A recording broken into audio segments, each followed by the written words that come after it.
자, 일단 차분하게 생각을 해보자고요. 시장이 0.48로 마감됐어요. 미국장이 4.48, 나스닥이 4.29, S&P 500 지수가 이제 3.20, 다우가 1.99 빠졌단 말이에요. 러셀 2000이 이제 4.48인 거죠. 중형주급. 어제 야간에도 야간 교육에서도 미국장이 급격히 조정을 받고 있음에도 불구하고 악을 썼단 말이에요. 악을 쓰면서 시장에 대해서 조금 더 객관적으로 좀 판단을 해보시죠라고 말씀드렸어요. 시장에 대한 판단을 객관적으로 해보자. 시장이 좀 지수가 조정을 받는다고 해서 그 부분에 대한 해석을 과도하게 확대 해석하지 말고 우리가 정상적으로 해석을 좀 해보자. 결론은 시장의 흐름 하나 잘 보는 것도 굉장히 중요하다라는 걸 생각한단 말이에요. 응? 오늘 기준에서도 마찬가지.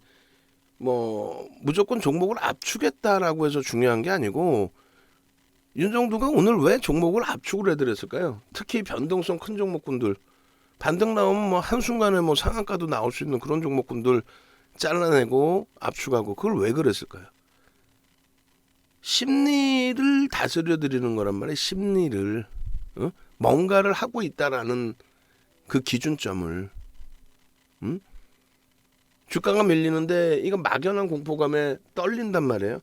그래 포트폴리오 줘보세요 하면은 대부분 주실 때 제가 생각할 때는요 거의 90% 이상이신 분들은 정상적인 매매 패턴을 가지고 계세요. 거의 90% 이상이신 분들은. 그래서 윤정두가 아무리 변동성 종목 얘기해도 그 비중이 높으신 경우가 거의 드물고 대부분은 오늘도 우리 라떼라떼 선생님 포트폴리오 저는 걱정도 많이 했는데 이제 걱정될 일이 없는 거예요. 왜냐하면 기아 8.8%, 하이닉스 10.84%, 그리고 삼성전기 13%, LG노텍 15%, 그리고 KB금융이 12%. 물론 그들의 손실폭이 있는 쪽도 있어요. 에코프로비엠도 7%. 그러면 기아 같은 경우는 일단은 뭐 수익이지만 하이닉스는 지금 종가 기준으로 2,000원 손실이에요. 2,000원. 그리고 비중 이제 높은 걸 기준 잡으면 삼성 전기가 7,000원이나 손실이에요. 또 LG노트는 굉장히 높은 거, 굉장히 높네. 6만 원이니까 15% 손실이네. 예? 비중이 굉장히 높으신데. 그런데 뭐 변동성은 확장돼 있으니까. 그리고 지금 시장의 지수를 보자는 거예요. 2,600, 2,600. 어? KB금융도 손실이 어마어마하세요. 지금 이제 5만 8천 원인데 편입 단가 6만 1천 원이야. 그럼 어떻게 되냐? 3천 원이나 손실이야. 4%, 5%. 근데 지금 시장 지수를 보자니까 5,600이에요. 그러면 이 종목군들을 갖고 있고 또 에코프로비엠 48만 원이야. 여기는 이제 보합권 수준. 그러면 기아 딸랑 하나 빼고는 다 손실이야. 그것도 유료방에 와서. 근데 결론은 그렇게 해서 비중을 갖고 계시는 비중이 거의 80% 수준이 이 주력주 기준이란 말이에요. LG화학도 2,000원은 그래도 올려져 있네요. 그러니까 2차 전지 플러스 IT 플러스 KB금융까지 해서 한 80%가 주력이란 말이에요. 그 80%의 주력의 평균치 하락률을 잡을 때 LG노텍에 좀 하락률이 있긴 합니다만 평균 제가 볼 때는 그러면 대략적으로 10% 미만이야. 10% 이상 빠진 게 LG노텍 하나 빼고는 없잖아요. 기아는 소폭 강세 수익, LG화학도 뭐 수수료 나오는 수준, 그리고 나머지 이제 전기가 조금 밀려 있어서 한 4% 정도. 그러고 나서는 뭐 없단 말이지. KB금융도 살짝. 그럼 뭐 10%가 아니라 한 5% 전후 수준이 되지 않을까 생각해요. 지금 시장 2,600일 때. 그러니까 주력주를 갖고 있는 거예요.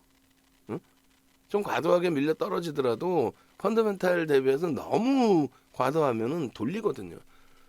야간의 시황을 들으시라고 그렇게 악을 쓰는 이유가 나는 요즘에 너무 제 자신이 화가 나는 거예요. 여러분들께 뭐라고 하는 게 아니라 1년 동안을 야간 무방을 좀 솔직하게 아주 뭐 진중하게 이렇게 해드리지 못하고 또 일요일 야간 무방도 안 했었잖아요. 계속 한 1년 가까이 일요일 야간 무방을 안 했단 말이에요. 녹화본 돌리고 이제는 일요일도 야간 무방을 해드리고 평일날도 야간에 해드린단 말이죠. 그러면 그것을 들으셔야 된다고 제대로. 특히 지금같이 어려울 때 시황에 대해서 윤정도 밉고 윤정도 짜증스럽고 윤정도 때문에 포트폴리오 짜놨는데 손실폭이 막 확대되고 그럼 윤정도 혼내는 건 혼내시는 거고 이 장에서 어떻게 할 건지 다 팔고 쉴 건지 채널 돌리면 악쓰고 욕하고 난리잖아요. 그러면은 채널 돌리면은 시장 뭐 초토화된다 난리를 치면서 결국은 또 종목 주잖아. 근데 그 종목군들이 제대로 된 종목군들인지 여러분들이 가슴에 손을 얹고 생각해 보시면 답은 나온단 말이에요. 우크라이나 사태 때문에 뭐 팜스토리 사세요부터 해서 그게 말이 될 소리야 그게? 지들 돈이면 그렇게 하겠어요? 근데 여러분들 계좌를 이렇게 쭉 받아보면은 대부분의 분들이 지극히 정상적으로 갖고 계세요 사실은. 근데 자꾸 윤정도 같은 친구들이 약을 올리는 거지. 대박 나셨죠? 상한가 갔죠? 뭐 이렇게. 윤정도조차도. 그래서 순식간에 한순간에 비중을 늘리시는 경우. 또 우리 태영만 선생님께서도 아우 나 들어오자마자 손실이 너무 커요. 그래서 내가 탈공으로 시작했는데 그게 이제 뭐 금액으로 얘기할 수는 없고 그러니까 25% 손실인데 25% 손실이야 벌써. 포트 비중을 한번 받고 싶어요. 그런데 25% 손실이시니까 그러면은 거기서 30%를 들어 올려야 똔똔이 될까 말까요. 그러니까 한 10%만 돌렸어도 좋겠다. 이렇게 말씀하시면서 결론은 이제 정리해서 한 종목으로 갈까요? 그거는 좀 리스크가 있고. 그리고 이제 최종적으로는 좀 정리해서 주력주 위주로 편입을 할까요? 이 말씀을 주셨단 말이에요. 그게 옳은 거죠. 오늘 그 주력주 전략 중에 딱 하나 이제 제가 아차 싶었던 거는 평상시에는 절대 그렇게 안 해드리는데 오늘은 채팅방에 올려드리는 내용 중에 하나가 LG전자를 정리해서 하이닉스로 갈까요? 결과는 오늘 기준에서 결과는 하이닉스가 더 강해요. 근데 어차피 우리가 LG전자도 계속 가져갈 거거든요. 그래서 결론적으로는 계속 같이 들여다보게 되는데 이게 약간만 이렇게 이제 왔다 갔다 하게 되면은 약간만 왔다 갔다 하게 되면 그러니까 LG전자가 조금만 더 강해지면 심리적으로 좀 위축이 되죠. 그리고 심리적인 걸 떠나서 우리가 IT 주력은 4개를 딱 잡아놨잖아요. 삼성전자, 하이닉스, 삼성전기, LG전자. 지금은 하이닉스 기준에서 편입을 하는 거고 또 오늘 기준에서 어제 그냥 충격을 크게 받았던 대덕전자 6%, DB하이텍이 실적 발표 앞두고 4.4%. 뭐 대단한 거죠. 응? 그리고 오늘 2차 전지주들 대박인 거죠. 2차 전지주들 대박인 거죠. 끝내주는 거죠. 뭐. 얘 이제 실적 나올 때 됐고 13일 이전에 무조건 나오는 거고요. 그 다음에 이 돌린 거 봐요. 에코프로비엠 코스모 신소재는 좀 덜 돌려서 좀 화는 나지만 LG전자, LG화학이 돌린 거 봐요. 와 대단한 거죠. 50만 원 미만이 너무 과도하다 했는데 그걸 뭐 이렇게까지 힘좋게 돌립니다. 유통 물량도 없고 개인들이 갖고 있는 내용도 없어요. 기아 이거 이제 투권 들면 50이 주신 고가고 투권 들면 내일이면은 뭐 20거래를 고점도 넘길 수 있고 뭐가 무서워요. 그래 SM은 이제 오늘이 바닥이 돼야 되고 오늘 제일 안타까운 거는 이제 안랩 뭐 공천 확정됐다는데 뭐 한번 보고 있습니다. 그리고 오늘 제일 안타까운 거는 KGC를 좀 일찍 잘라내자라고 전략을 잡아드렸는데 쭉 뻗어 올라왔어요.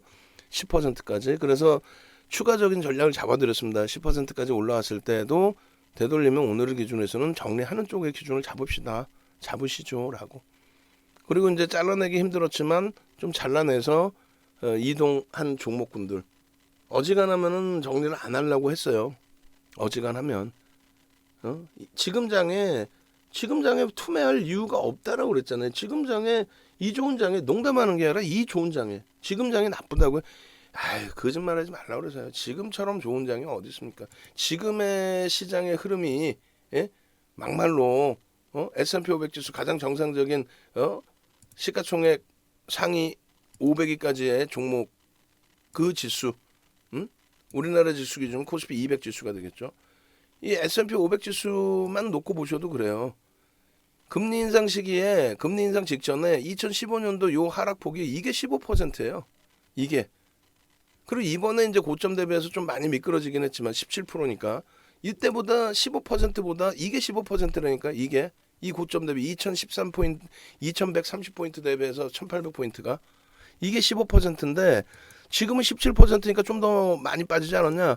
그렇게 따지면 뭐 이 바닥에서부터 올라온 이 상승률하고 여기서부터 여기까지 올라온 상승률하고 다르니까 하락률이 좀 더 높을 수 있죠. 금리 하나 올리는 거 가지고 뭔 그렇게 호들갑이야? 우크라이나 얘기는 더 이상 하지 말자 그랬잖아요. 응? 우크라이나 얘기는. 우크라이나 아니 지정학적 리스크가 우크라이나가 심해? 우리가 심해? 피부로 못 느끼시죠? 우리가 더 심각한 거예요 사실은. 응? 그리고 다 떠나서 우크라이나 사태 왜 그것만 생각해요? 예전에 뭐 아프가니스탄이나 뭐 아버지 부시 아들 부시 때 이라크전 걸프전 없었어요? 응? 남미 쪽에 지정학적 리스크가 없었고 아프리카 쪽 중동 쪽 지정학적 리스크가 없었습니까? 2015년도에 오바마 대통령과 이란 쪽에 핵협상 없었어요? 얼마 전에 정밀 타격해가지고 미국 쪽에서 이란 무슨 지도자요? 무슨 지도자 정밀 타격해갖고 사망하고 그런 일 없었냐고. 뭐 지정학적 리스크 뭐 굉장히 그 좀 아쉬운 안타까운 내용이고 여러 가지가 있지만 결론적으로 그걸 지금까지도 울고 먹으려고 하면 어떡해요. 그렇게 따지면은 말 그대로 시장에 프리미엄이 있는 종목군들은 지금 초전박살 그리고 모든 상품 시장이나 외환 시장에서 박살이 나 있어야죠. 달러가 어떻게 강세를 띱니까? 속된 표현으로 개박살 나 있어야지. 그잖아요. 금리 올리고 경기가 개차반된다면서요. 그럼 달러가 어떻게 돼야 돼요? 개박살 나 있어야죠. 달러 인덱스가 어떻게 강세를 띄워? 말 같지도 않은 소리지. 금값이 뭐 하늘 높이 올라가야죠. 유가가 그렇게 나와야죠. 아니잖아. 농담하는 게 아니라 35년의 노하우 가지고 말씀을 드리면은 와닿으실 수는 없지만 채널 돌리면은 이제 윤정도 얘기만 듣나 다른데 다 얘기 듣지. 내 소중한 자산이 말라 비틀어지게 생겼는데 다른 쪽 안 들으시겠냐고. 들어보면 또 휘영찬란한 얘기가 많이 나와요. 근데 환율에 대해서도 얘기했잖아요. 환율이 있다고인데 외국인이 사겠냐고. 원화 가치가 더 훼손되면 큰일 납니다. 지금 제가 제일 걱정하는 건 뭐냐면은 지금 잠깐 나온 얘기가 통화 수합 얘기가 나왔어요. 미국에 통화 수합 좀 해달라면 안 될까? 이 미친 얘기가 나왔어요. 이거 말 같지도 않은 얘기. 통화 수합을 해달라는 건 그만큼 힘들다는 얘기 아니에요. 외환장고 많다며. 외환장고 세계 10위 안에 들어간다며. 근데 단기 외채도 못 갚아가지고 그런 상황이어서 야 우리 난리 났으니까 미국아 야야야 통화 수합 좀 해줘라. 이 정신 나간 거지. 코로나19 때 통화 수합 얘기 나왔을 때 저는 깜짝 놀랐다고 그랬잖아요. 그때도 1,300원 수준까지 올라왔을 때 깜짝 놀랐다고 그랬잖아요. 걱정하지 마십시오 했는데 1,300원 착 올라오는데 통화 수합 얘기 나왔어. 야 이거 박살, 야 이거 끝났다. 야 이거 주식시장을 떠나서 손들고 나자빠지게 생겼네. 이거 큰일 났네. 근데 다행인 게 통화 수합이 미국 쪽에서 트럼프 대통령이 일방적으로 우리나라뿐만 아니라 8개국인가요? 통화 수합 해주겠다고 일방적으로. 그래 그나마 다행이다. 만약에 지금 제 생각은 그래요. 지금 이 순간에 만약에 채널 돌려서 그따구 얘기하는 사람 나오면 그건 채널 돌리셔야 돼요. 여러분들이 뭐냐면은 와 이제 뭐 통화 수합하면요 안정화될 거고 미친 정신 나간 거 아니야? 통화 수합을 하겠다는 자체가 야 우리나라 지금 난리 났다라는 얘기뿐이 안 되는 거예요. 농담이 아니라. 근데 어디 감히 무슨 통화 수합을 해달라고 큰일 날 소린 거예요. 응? 미국도 마찬가지예요. 금리를 인플레이션 3%까지 버틸 수 있어라고 작년 초반에 그렇게 막 견뎌냈잖아요. 연준이 대통령 이제 바뀌고 돈 뿌린다고 하니까 긴축 얘기를 거기다 대고 어떻게 하냐고. 우리나라 똑같은 거야 사실은. 금리 올리면서 코로나19 재난지원금 뭐 55조 뿌린다 그랬나 60조 뿌린다 그랬나. 서로 그냥 대선 토론 나왔고 서로 돈 뿌린데 금리 올리고 있는 상황에 인플레이션 잡겠다고 금리 올리는 상황에 서로 뿌린데 당선인이 아니죠. 이제 윤석열 대통령부터 해서 이재명 대통령 후보부터 해서 서로 뿌린다고 난리가 났어 아주. 응? 안철수 후보나 무슨 심상정 후보가 아니 당신들 돈이 어디서 나서 뿌려? 그건 모르겠고 막 뿌릴 거야. 아유 진짜 국민들을 진짜 무시하는 거죠. 결론적으로 똑같은 맥락이에요. 그 당시에 작년에 금리를 올려야 될 시점에 경기 부양하겠다고 뭐 공약을 해놓으니까 긴축을 못하고 그게 이제 지금 좀 불거진 건데 그 정도로 문제가 심각할 정도면은 그 당시에 어떻게든 금리를 인상했겠죠. 어쨌든 지금의 기준도 상상을 초월하는 문제점이라면은 달러의 강세가 나올 수조차도 없는 거고 상식적으로 생각해 보세요. 미국이 문제가 되는데 어떻게 달러 강세를 띱니까? 아주 기본적인 논리로. 그래 결론적으로 시장의 흐름에 대해서는 변동성이 확장돼 있다라고 해서 무조건 그 공포감을 가져가서 투매를 하실까봐 제일 걱정이고 손실이 나 있다 보니까 그 부분에 대해서 만회를 하려고 무리수를 둬서 변동성이 큰 종목에 요즘에 가장 특징이 뭐예요? 우리도 실패했던 것 중에 하나가 이거 좀 이제 한번 달려보겠네 하고 갖고 있으면 일동제약 쭉 뻗어 올라갔다 꼬리 달고 쫙 내려버려. 여차하면 빠지겠다는 거죠. 변동성 종목에서는. 그리고 여차하면 이제 대형주가 돌리면 그쪽에서 강도 있게 들어가겠다는 거죠. 그 뉘앙스로 저는 해석을 합니다. 결론적으로 이제 이때 당시에 별로 안 밀린 것 같지만 말씀드린 것처럼 이게 이자락의 조정률이 이게 15%였어요. 아닌 것 같지만 15%입니다. 1800에서 300포인트니까 2000에서 300포인트니까 그게 15%. 계산해 드려봐요. 눈으로 보여야 믿죠 여러분들도. 그냥 보시자고요. 2134.72 마이너스 얼마요? 최저점이 181010 나누기 2134.72 얼마요? 15.20% 밀렸네. 15.20. 어제 시장이 빠지기 전까지의 기준이 15%. 어제 시장이 3% 빠져서 17%. 그 당시의 기준하고 큰 차이가 없어요. 지금 어떤 건데 왜 15년도를 잡고 얘기하는데 15년 12월에 금리를 인상을 했기 때문에 금리 인상하고 1월 2월까지 야 금리 인상해서 경기가 둔화됐고 장난치나 무슨 금리 인상해도 금리가 무슨 뭐 2%야 5%야 지금. 전혀 무시하십시오. 다만 아무 종목이나 막 하는 게 아니라 지금 거품이 무지하게 그 프리미엄이 무지하게 껴있던 쪽 거품이 싹싹 빠져나가고 있어요. 얼마나 행복합니까? 그 거품 빠져나간 거 그 돈 다 얼로 오겠어. 실적주로 온다니까요. 무조건적으로. 시장 3,000포인트까지 땡겨놓을 때 누가 땡겼습니까? IT 자동차 LG화학이 땡겼잖아요. 그죠?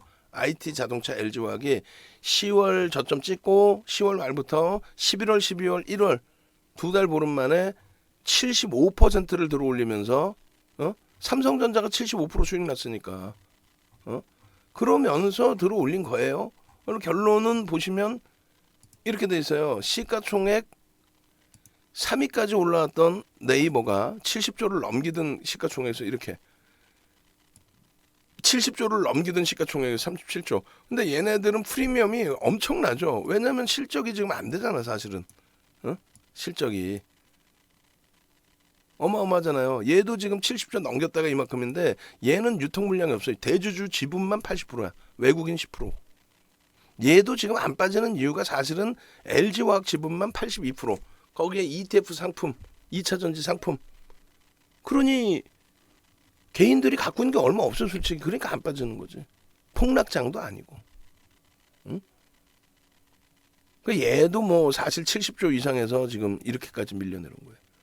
근데 얘는 실적이 있는 쪽이죠. 거기다가 자산가치 부분에 대한 그 다음에 자동차, 기아 그리고 뒷부분에 실적주가 이렇게 포진하고 있어요. 뒷부분에 포스코가 사실상 시가총액 10위 밑으로 내려가 있는 뭐 그런 장세 어찌됐건 결론적으로 금융지주사가 10위 밑으로 내려와 있는 그런 장세 그만큼 시장이 성장주들에 대해서 후했다는 거예요. 그러니까 결론적으로 네이버, 카카오, 또 삼성 바이오로직스 또 시가총액 2위가 말이 됩니까? 솔직히 얘기해서 시가총액 2위에 LG에너지 솔루션. 거기에 이제 셀트리온 완전히 이제 미끄러져 내려갔죠. 10위 안에서 3위까지 올라왔던 애예요. 얘도 셀트리온이. 예?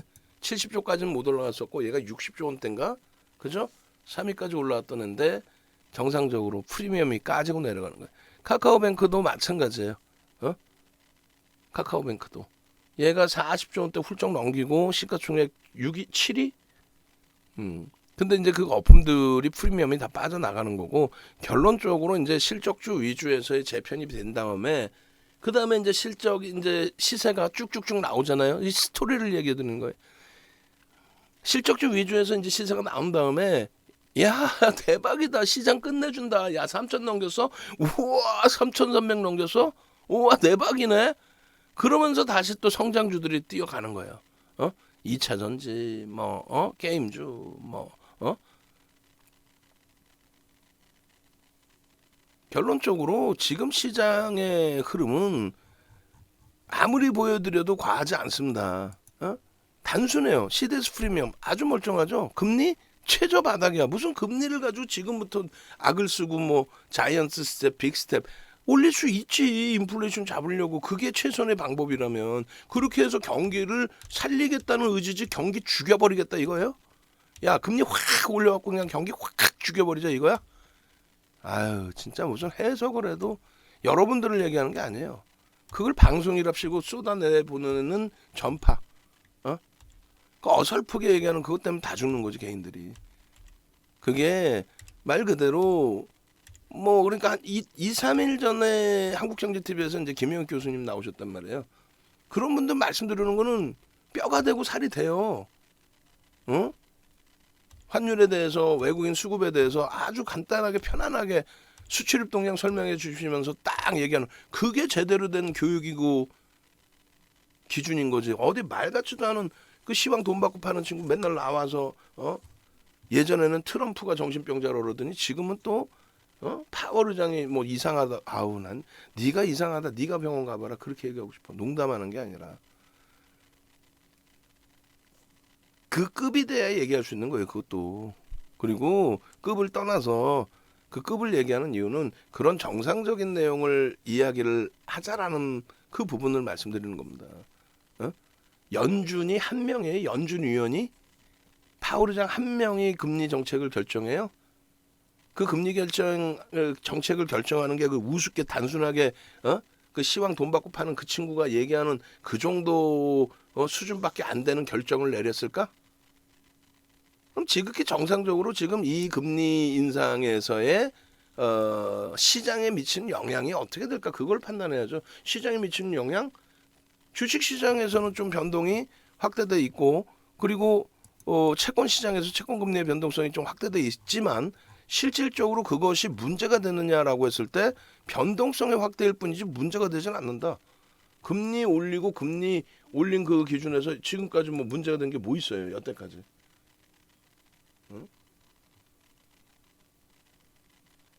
참. 아휴. 답답하네요. 그죠? 예, 결론적으로 지금의 흐름의 기준 이런 지표 부분의 내용들 야간 방송에서 꼭 참조를 하시고요. 그리고 우리 이제 주력주 기준 또 수익주 단기 종목 교육 종목 전부 이제 좀 압축을 일부 그래도 많이 덜어냈어요. 오늘 기준에 덜어내서 현금으로 갖고 계신 거는 솔직히 지금 이 시장에서 무의미하다. 전량을 매도해서 현금을 갖고 있는 건 상관이 없는데 몇몇 종목을 정리해서 현금을 갖고 있다. 그거는 투매다. 그래서 정리를 하셨으면 1순위로 오늘 가장 1순위로 하이닉스를 잡아드렸어요. 하이닉스 뭐 그래 봐야 무슨 뭐 개뿔 2% 올라온 걸 그걸 어디 가서 마케팅을 할 거야. 뭐를 할 거야. 결론적으로 결론적으로 이러한 그 하이닉스 또 오늘 기준에서 주력주 위주에서 보십시다라고 말씀드렸던 내용 기준에 주력까지는 아니더라도 수익 종목 기준에서의 DB 하이텍 그렇다고 대덕전자를 설정할 수는 없잖아요. 시가총액 규모에 의해서. 그다음에 이제 LG화학을 강도 있게 못 잡아드린 건 좀 아쉬운데 어찌됐건 VIP 방에는 문자가 나갔고 그다음에 기아 오늘 같은 날도 겁내지 않고 또 KB금융의 저점 편입, 수급 범위까지 이제 다 보고 계시는 거죠. 수급 범위까지 해서 하이닉스 얼마 안 들어온 수급인데도 올라간 거는 손바뀜이라고 인식을 하시면 돼요. 그렇게 놓고 보시고 숨겨놓은 종목을 드릴 거예요. 이제는 슬슬 시가총액이 뭐 1조 수준뿐이 안 되고 또 거래 대금이 제한적이다 할지라도 숨겨놓은 이런 종목군들을 잡아내서 펼쳐드릴 겁니다. 이제 슬슬 시세를 뿜어낼 수 있는 쪽, 신고가를 또 내줄 수 있는 쪽, 그런 쪽에서 잡아드릴 거란 말이에요. 그렇게 해서 좀 기대하셔도 돼요. IT 쪽의 기준에서도 여러분들께 또 IT 이외의 종목군들에서도 말씀드려 대충 거래 대금이 좀 미약하더라도 충분히 들여다볼 수 있는 종목이 많이 있습니다. 이제는 말 그대로 교육 종목은 진짜 1%에서 변동성 그 흐름 정도만 보고 나머지 이제 실질 계좌 수익 내실 수 있는 방법을 찾자고요. 저는 이제 포트폴리오 몇몇 분들 정도 딱 받고 나서 다시금 자신감을 가져간 게 이분들께서 실질적으로는 이거 우리 모든 그 유료 활동하는 사람들이 다 배워야 되는 내용이에요. 지들 생각에는 여러분들이 막 진짜 소형주 잡주를 하는 것 같잖아요. 안 그렇단 말이야. 포트폴리오 줘보세요 하면은 대부분이 우량주 갖고 계세요, 사실. 근데 자꾸 꼬드겨가지고 잡주 소형주를 하는 거지. 대부분의 분들은 제가 판단할 때는 제대로 된 정상적인 포트폴리오를 구성합니다. 거기서 이왕이면 실적주 위주의 대형주, 그리고 그냥 실적이 조금 좋아져서 이 개념이 아니라 진짜 실적이 상상을 초월하는 종목, 거기에 외국인 기관 수급이 이미 채워져 있든가 현재 채우고 있는 중이든가. 삼성전자, 하이닉스, LG화학은 이미 채워져 있잖아요. 유통 물량이 개인들 유통 물량이 뭐 10% 수준뿐이 안 돼요. 그리고 또 기준이 뭐가 되죠? 나 어제 깜짝 놀랐다 그랬잖아요. 방송 뭐 보다가 앞뒤 타임에 모니터링 어쩔 수 없이 하잖아. 야, 뭐 종목 상담을 하는데 한국파마가 실적 주니까 이건 가져가도 되겠다. 이 정신 나간 친구지. 무슨 한국파마가 실적 주야. 시가총액 3천억에 매출 뭐 800억에 무슨 순이익 60억짜리. 원래 제약업종이 그래요. 원래가 어딨어, 원래가. 죽는 거예요, 그런 게 죽는 거예요. 그냥 좋게 낙폭이 심화돼 있으니까 가격 반발력 놓고 봅시다. 이 정도면 모를까. 죽습니다. 큰일 납니다. 우리도 지금 몇 번 윤정부 때문에 당해 보셨잖아요. 변동성 종목 이거 뭐 한번 갖고 가 보십시오 했다가 결국은 자칫 고점에서 이제 잘못 빠지면 변동성 종목은 뭐예요? 벌써 튕겨져서 고점에 와 있다는 거잖아. 거기서 더 가라는 걸 말하는 거지. 근데 거기서 꺾이면 큰일 나죠, 이제. 어지간해서는 감당이 안 된단 말이에요. 직장인들, 뭐 자영업 하시는 분들. 전화하세요. 전화하시고 요거는 상황 봐서 이제 내일장 좋아지면 요거는 또 오늘부로 이벤트 마감을 할 겁니다. 카톡방 이벤트는 그렇게 하고 문자반으로 오시고 혹은 자산 여력이 있으신 분들은 라이브 방송으로 오세요. 그 라이브 방송 오셔서 자산 여력이 있으신 분들 포트폴리오 같이 꾸리시고 대처하시고 정회원님들은 이제 연장 이벤트 올려드렸으니까 참조하시고 대처하시면 되겠습니다. 오늘 야간 방송이 어떻게 될지 정확히 모르겠어요. 하여간에 최대한 교육해드릴 테니까 공지해드리면 참여하셔서 시황 좀 보시고 제대로 된 종목. 어제 딱 두 종목 얘기했죠. 어제 한국항공우주하고 하이닉스. 잡주들 뭐 대박 났네요 얘기 안 하고 시황 그냥 방송 방송 나와서 뭐 마케팅을 해서 뭐를 해서 시황만 30분 이상 얘기하고 걱정 마십시오 여러분. 시장 빠지고 있는데도 거기다 대놓고 걱정 마십시오 여러분. 그러고 나서 SK 하이닉스 딸랑 2개 잡주 하나도 안 가져나가고 어제는